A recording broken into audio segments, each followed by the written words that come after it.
installing a trunk lift strut.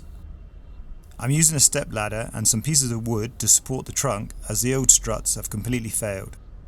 Use safety glasses as the strut clips can fly off when released. To remove the old struts, insert a small flat-headed screwdriver under the middle of the spring clip. The clips can be extremely tight. I had to lightly tap the screwdriver with a hammer to release the clips. The strut end can now be pulled off, and then do the same for the other end. Place a small amount of Vaseline or grease on the strut ball mounts.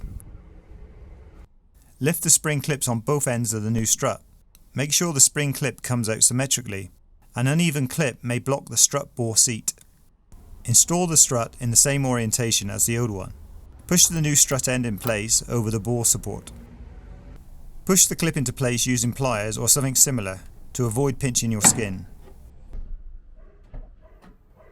If the video was useful, please consider leaving a like or subscribing to my channel. Many thanks.